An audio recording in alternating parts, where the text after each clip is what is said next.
Hi, happy Halloween, and welcome to an extra spooky edition of Opera Happy Hour, my 13th episode. My name is Jeremy Frank, and I am the Associate Chorus Master at LA Opera. And if you haven't guessed by my pirate hat, for tonight's episode, I wanted to get a little playful and explore some of opera's craziest death scenes.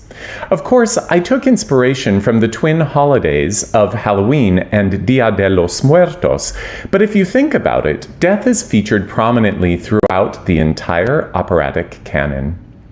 In fact, it is one of the dramatic structures that composers most frequently turn to, either to depict the pinnacle of interpersonal conflict or simply to offer us, the audience, a cathartic and transformative emotional experience surrounding the most universal of all human experiences. When composers get this perfectly right, we're left with the unrivaled final acts of operas like La Traviata, La Bohème, and Madame Butterfly, and I defy you to watch those operas without shedding a tear at the end. Sometimes our composer friends depict deaths that are spooky, strange, or extreme. Take, for instance, Antonia, the young woman at the end of Offenbach's Tales of Hoffmann, who loves to sing, but has a mysterious illness that causes her singing to kill her. Or Richard Strauss's Elektra, who triumphantly dances herself to death while celebrating her father's murder being avenged by her brother. Or there's the untimely demise of Verdi's sweethearts Aida and Radames, who are buried alive together in an ancient Egyptian tomb so that they don't have to face the living world without each other. Then there are the operatic deaths that seem crazy or even funny to our modern sensibilities, and it's these deaths that we'll be mining in tonight's episode.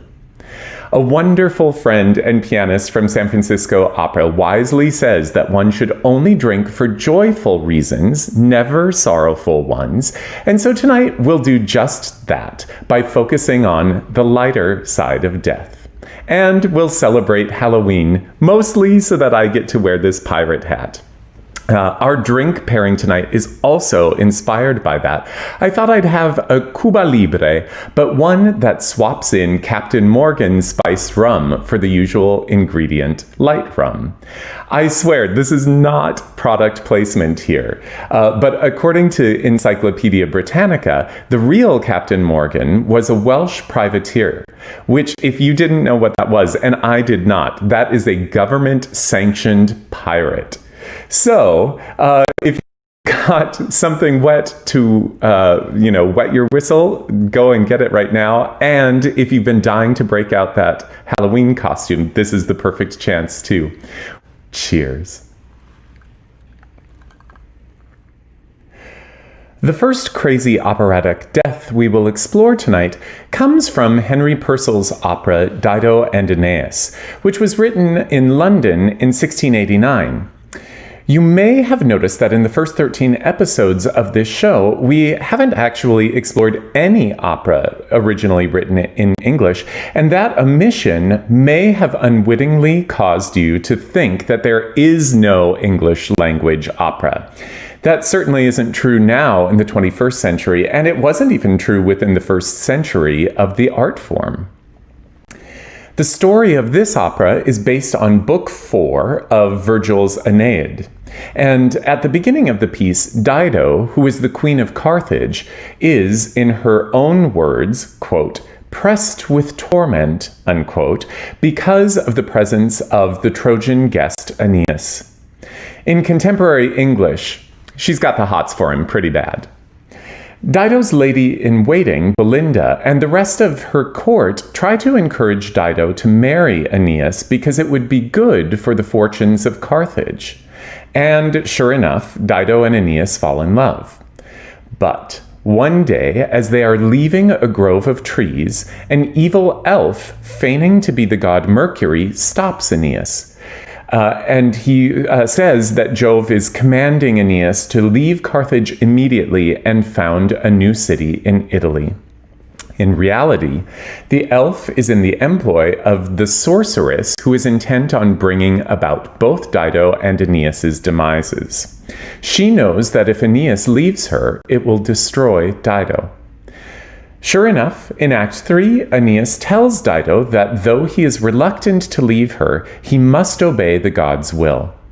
As predicted, even the slightest doubt that Aeneas could possibly entertain the thought of leaving her is enough to be fatal to Dido. She forever dismisses him from her presence, and in one of the truly great moments of all opera, she sings the aria, "When I am laid in earth," and quite literally grieves herself to death. While you might assume that this would be an open invitation to overacting of the highest order, in fact, the beautiful efficiency that Purcell employs, musically and dramatically, is what makes the moment so profound. Purcell writes a ground bass, or a short recurring melodic ostinato for the bass instruments that serves as a meditative and structural element for the composition. The ground bass is so ubiquitous as a compositional technique that you've heard it without even knowing it, ranging all the way from Pachelbel's canon to the Eagles' song Hotel California. As this excerpt starts, you'll hear the ground bass by itself, providing an introduction to the aria. Though it only lasts 4 measures, it holds the dark, hypnotic fate of Dido's final farewell.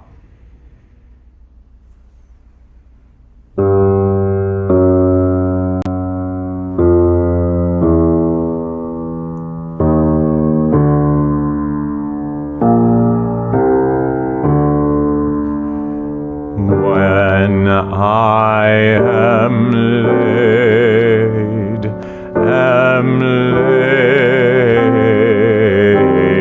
in earth, may my wrongs create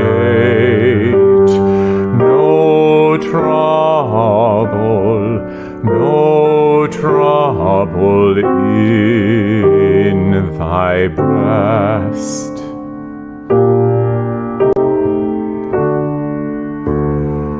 When I am laid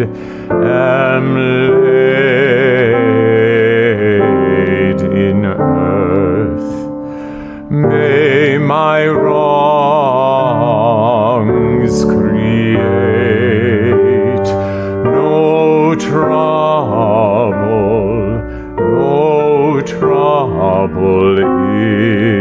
in thy breast.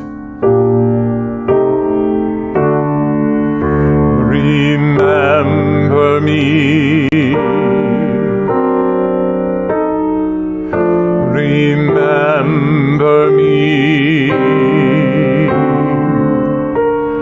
but forget my fate. Remember me, but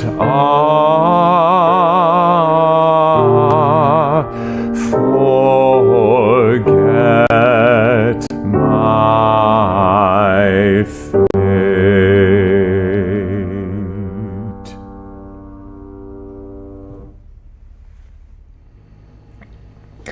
Our next crazy opera death comes from Giacomo Puccini's Manolesco, which was written in 1893. The piece is based on a novel by the Abbé Prévost, and I'm here to admit that I've always been a little confused between this opera and another one by Jules Massenet, simply called Manon. If you share my confusion, there's plenty of good reason for that.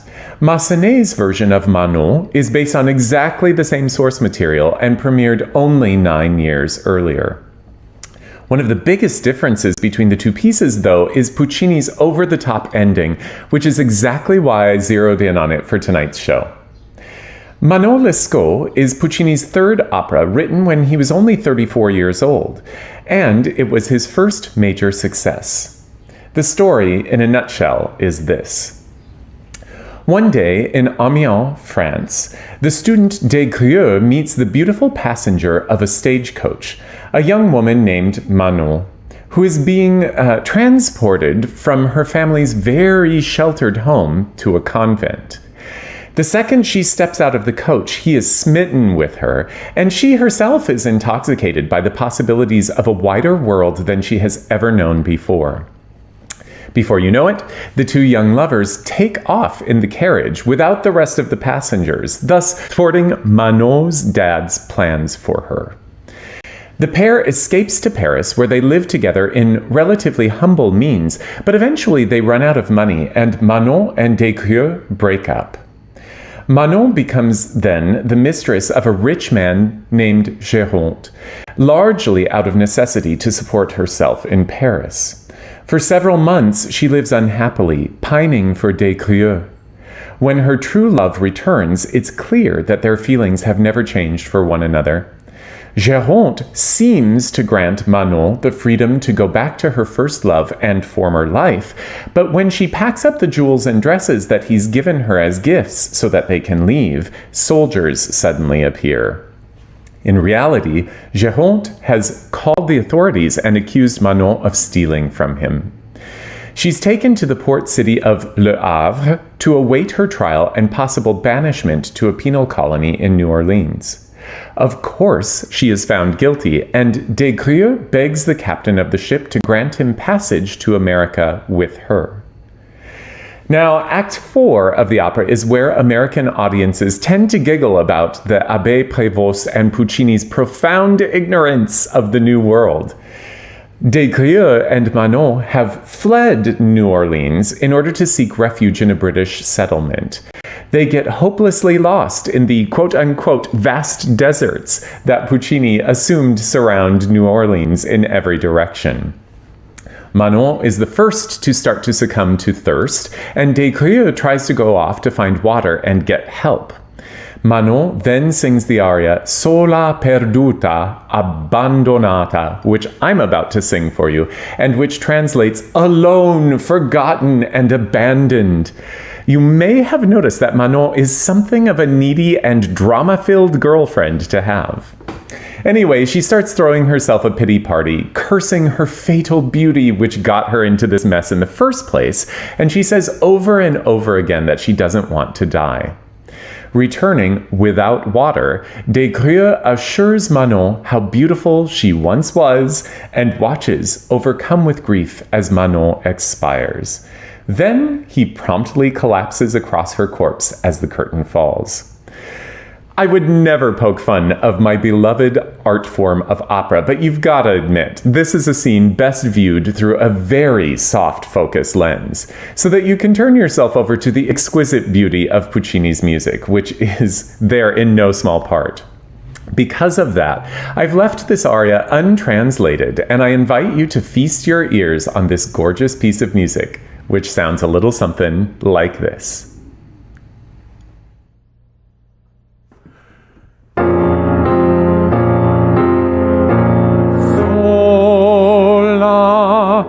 Perduta, abbandonata.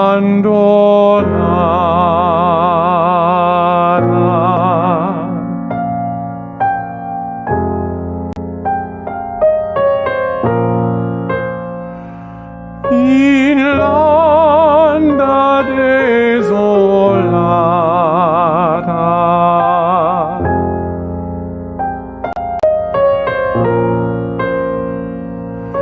Horror intorno a me, s'oscura il ciel, ahimè son sola.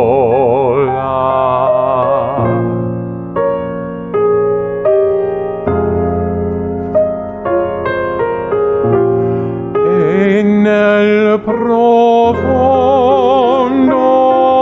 deserto io caro strazio crudel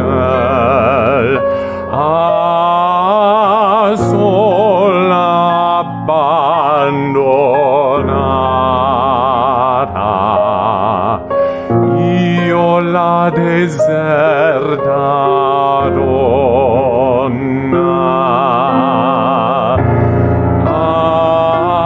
Non voglio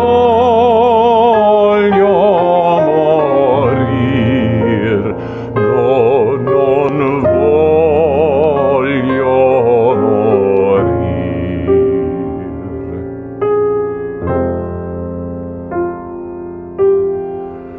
Tutto dunque finito, terra di pace mi sembrava questa, terra di pace mi sembrava questa. A mia beltà funesta, ire novelle accenne, strappar da lui mi si volea, or tutto il mio passato orribile risorge, e vivo innanzi al guardo mio si posa. Ah, di sangue se macchiato,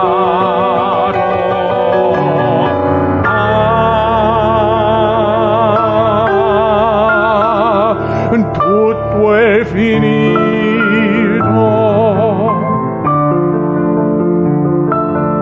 asil di pace.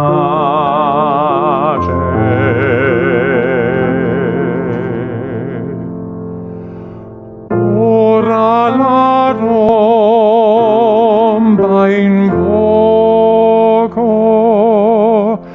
non voglio morir, non voglio morir, no, no, non voglio morir, amore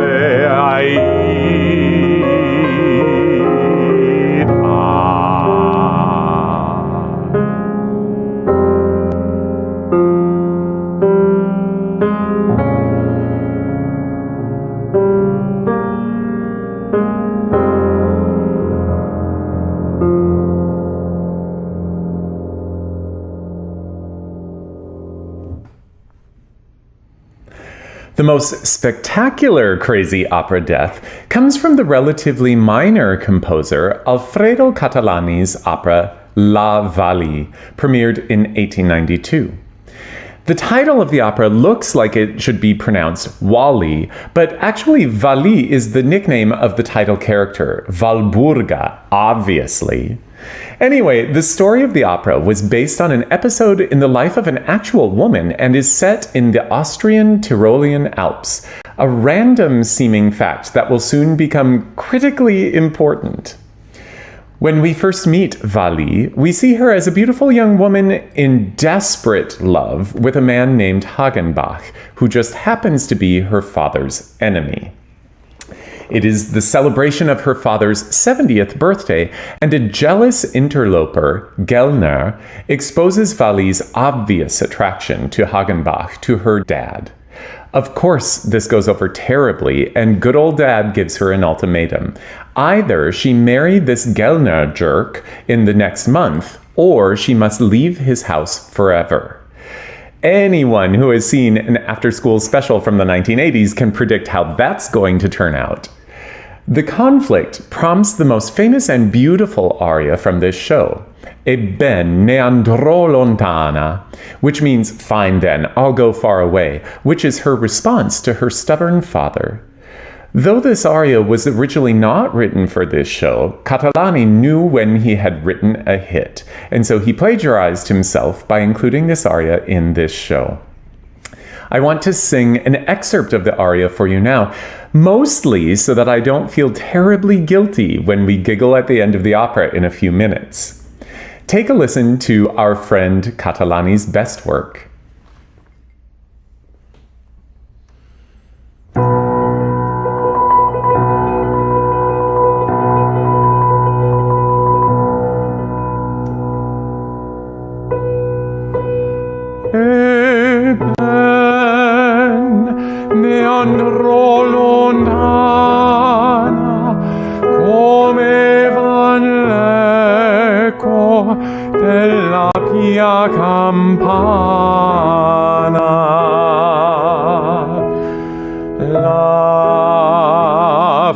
dalla neve bianca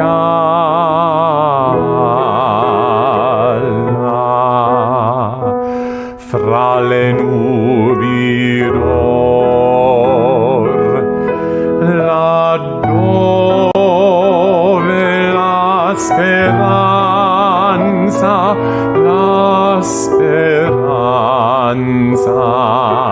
e rimpianto e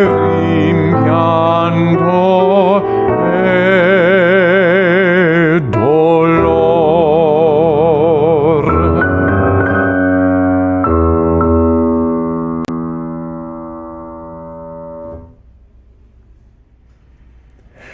A year has passed in the story, and sadly, Vali's father has passed away.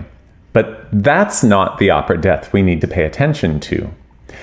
Although Vali would be free to pursue her old flame, Hagenbach seems to have moved on, and he's actually engaged to an innkeeper woman named Ofra. Some big-time junior high school relationship twists and turns take place, but things take a decidedly creepy turn when, feeling humiliated and rejected, Vali approaches Gellner, the guy her dad wanted her to marry, to take out a hit on Hagenbach, who she actually loves. Vali's fiery temper quickly cools off, but by the time she regrets her anger, Gellner tells her that he has already thrown Hagenbach into a deep snowy ravine in the mountains. Vali runs to Hagenbach to try to save him. She lowers herself down on a rope into the ravine, and she successfully raises his unconscious body back to the surface and takes him to town to recover. Deeply depressed, Vali retreats back to the mountains for weeks and contemplates taking her own life. Suddenly, she hears Hagenbach, who has recovered from his injuries and has come to confess that he's been in love with her the whole time. They decide to descend the mountain together, him leading the way to find a safe path. But when he shouts back up to Vali, telling her which way to go, the noise of his shouting causes an avalanche, and he is swept away to his death. And I know you're thinking that that's the great opera death, but wait for it. Seeing her lover die in an avalanche, Vali stands on the edge of the precipice and throws her body into the avalanche after his, joining her lover forever in death. You've got to hand it to Catalani. That's an exciting and a dramatic climax. In a way, it's really a shame that it's nearly impossible to stage an actual avalanche conventionally without wiping out the first several rows of patrons. Otherwise, we might be more familiar with this melodramatic ending. Once again, I've decided it's maybe better not to translate this excerpt into English for you tonight, in part because I didn't want for the inadvertent humor of this story to be too on the nose. But you will need to know one very important Italian word, which is la valanga. Apparently, that avalanche sounds something like this.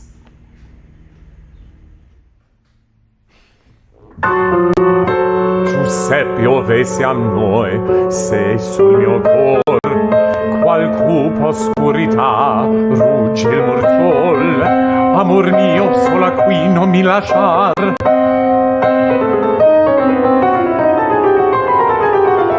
Fra le tenere dense vo cercando il desiato sentiero del ritorno.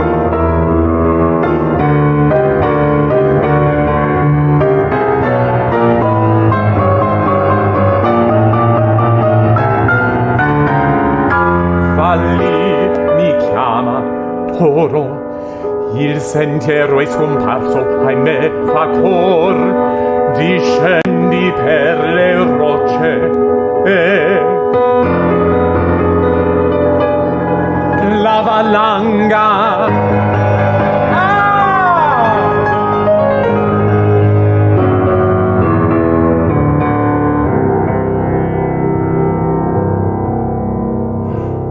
Giuseppe, mori Giuseppe, cupo silenzio, la morte laggiù.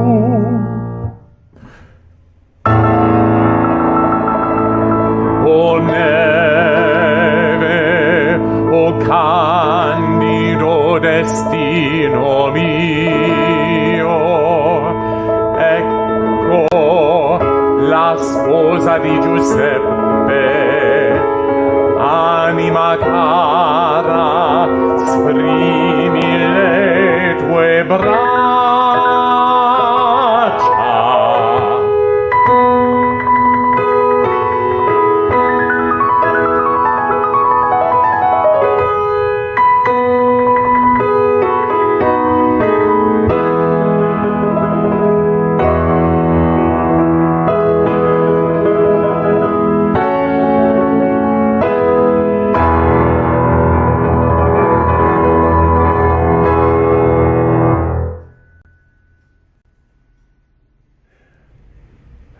I hope you found that as entertaining as I did, and that it's gotten you both in the spirit of Halloween and warned you about the dangers of singing opera in the winter in the Alps.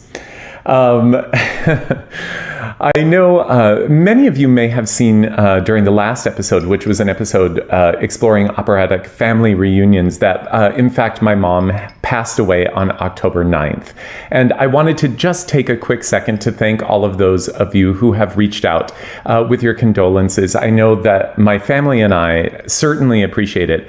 And I'm so thankful to this larger LA Opera family that has also been so full of support, and which you are also part of by joining us as part of our audience.